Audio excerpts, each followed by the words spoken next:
Dear,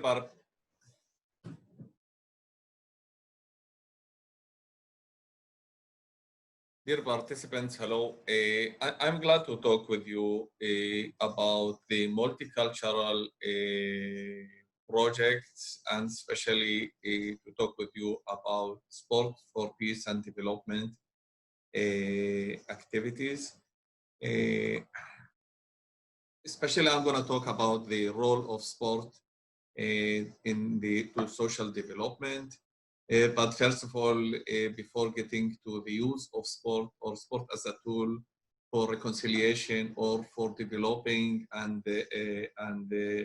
enhancing values among participants, I'm gonna introduce myself first of all and the background. So my name is Ghazi Nujeidat. I am working for the Ministry of Culture and Sport, supervisor for the North region of Israel, and I'm also coordinating the international relations among sport and coordinating the multicultural activities using sport as a tool for educating and re-socialization of the participants.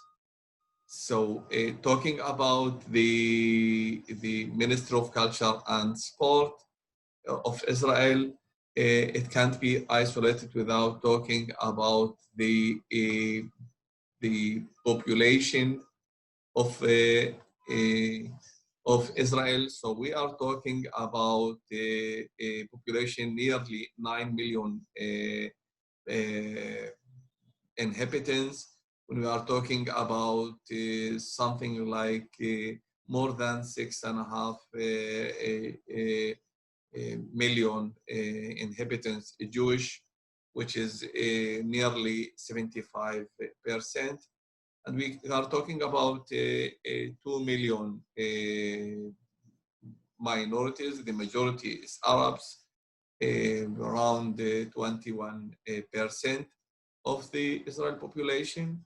And we are talking about nearly 300,000 others, which include Druze and Cherkessians. So we are talking about the Israel state, which has been announced in 48, and since then the region is not exactly a quiet area, and we are witnessing an ongoing conflict with bloodshed and with war and with tension, with suffering, and it's unstable area. But we can get to the background of this conflict and summarize this in three factors. We are talking about the ongoing conflict for power, land, identity. So connection to the power, who's the strongest, who's actually the power in the Middle East, which can have and be covered with stability. So since you need the security and you need to be safe, so the issue is being the power is something important.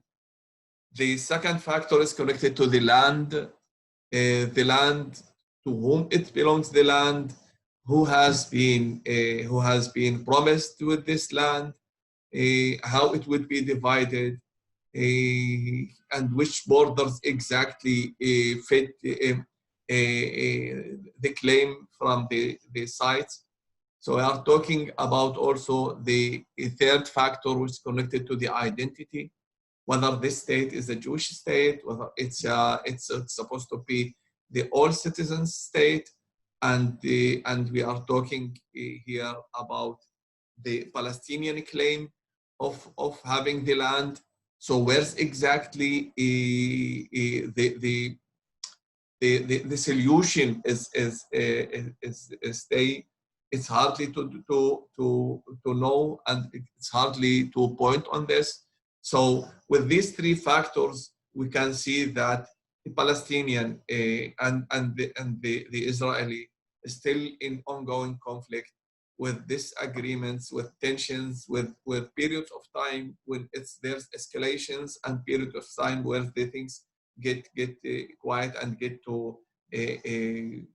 options of negotiation. But the sad thing is that the population from both sides, and innocent citizens, is paying a precious price with innocent victims, and which could be saved through a negotiation, which can bring to a compromise. But this is the reality that we are facing. So I'm going to give some kind of a reflection to the population of the 21%, which is the Arab Israeli society.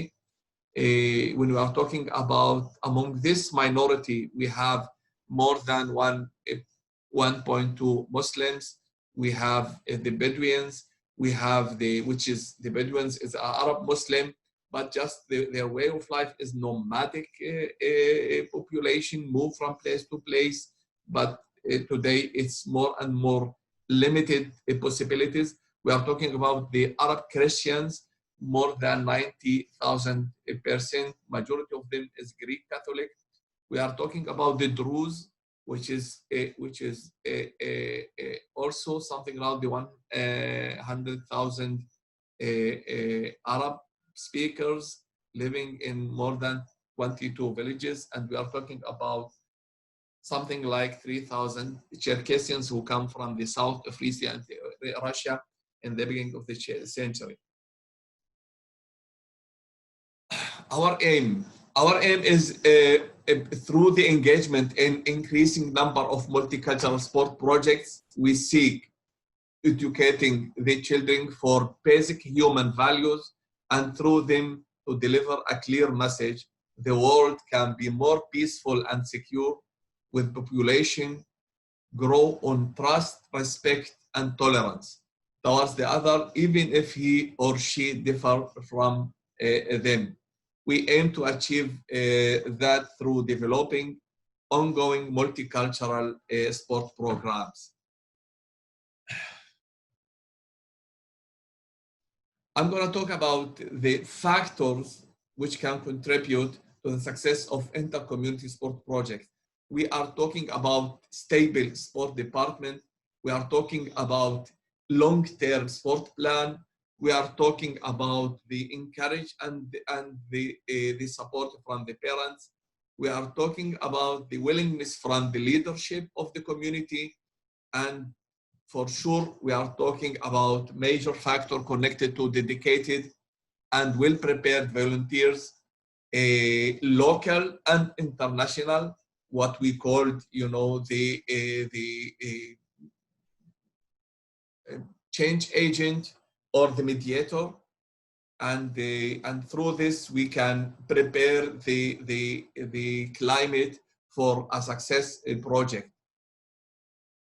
Other considerations which can affect the success of multicultural project could be clear methodology, systematic cooperation between all the partners, and for sure, the geopolitical process can allow this, and also talking about the neutral mediator, what we call the change agent.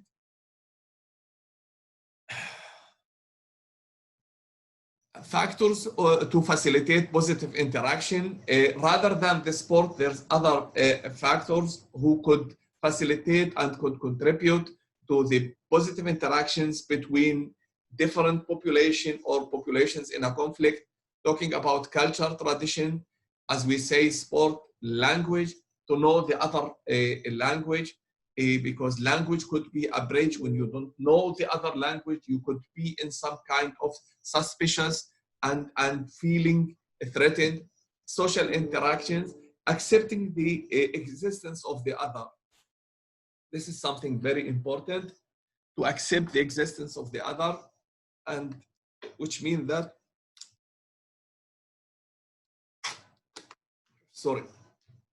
that the things going in the right way. Football for Peace.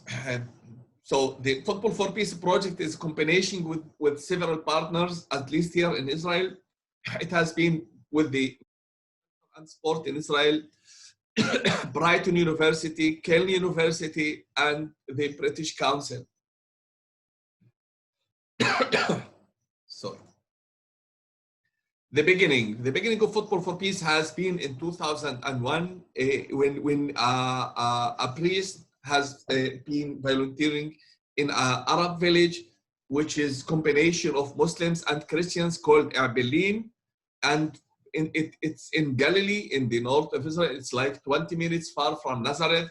There has been the beginning, and from there it has expanded and worked through several communities, and it has been begins as a intervention project who uses sport to deliver values between Muslims and Christians. And when the ministry has involved, we expand this to use this sport as a tool for reconciliation and the interaction between Arabs and Jewish. And we work together from 2002 until 2012, increasing the number of communities. We link Arab community with the Jewish community, and we use local volunteers, and for sure we hosted for the main week volunteers coming from Brighton University and from Köln University. But in 2012, there has been a change, and the control of the activity has been shifted to the local ministry with local efforts and with local trainers. And then in a consulting meeting with the partners, when we're talking about Football for Peace, it means that you use only football to promote peace, but we make a discussion, a deep discussion, and we get to the agree that we should not only limit this with football, we should use any kind of sport, because the sport here is a tool. It's not the aim. It's just a bridge to get and to deliver the values. And when we are talking, all of us is aiming to have peace, but it's important to, first of all, to have a decent life. So instead of talking about Football for Peace, we changed the name and we adopted what's called Sport for Life, رياضة للحياة, Sport لحيين, common life through sport, ongoing interaction between the communities through the year. And this is something which is very important. And through it, we can deliver all the values which we wanted. Sport for Life objectives: to build common life-based values of respect, trust, responsibility, equality, and understanding between Arab and Jewish communities in Israel, and between Israel and Jordan and the Palestinian Authority through interaction in sport education. That's the main objective of Sport for Life.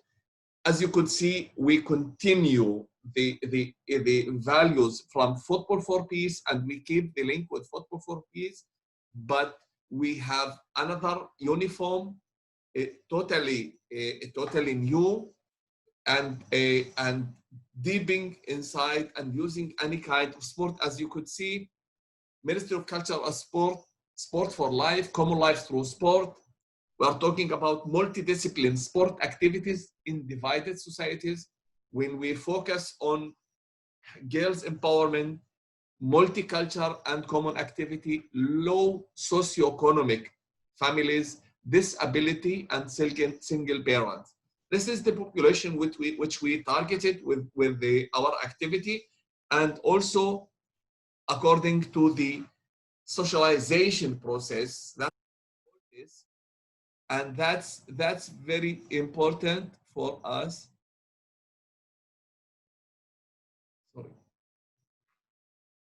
talking about the basic working with phase A activity with 3 sports, age 9 and 10, also age of 11, 12. We get to phase A, B, the challenge sport track, boys and girls age 13, 14, and then we get to the third, the C phase, when we are talking about youth leadership, the age of 15, 16. This is how we plan this.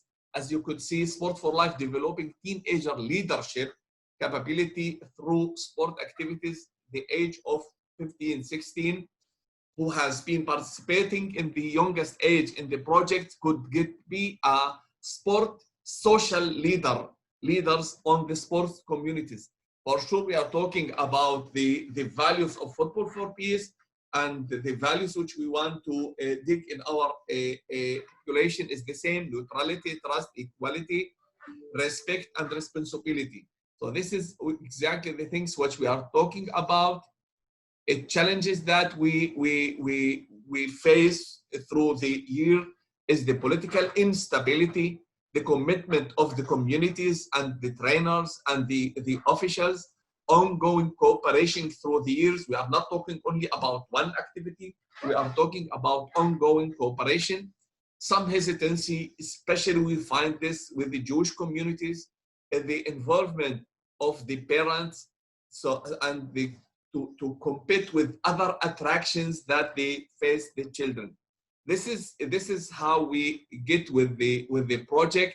So thank you. Hopefully I give some kind of brief reflection about our activity. Thank you, and hopefully we can keep and raise our cooperation. Thank you.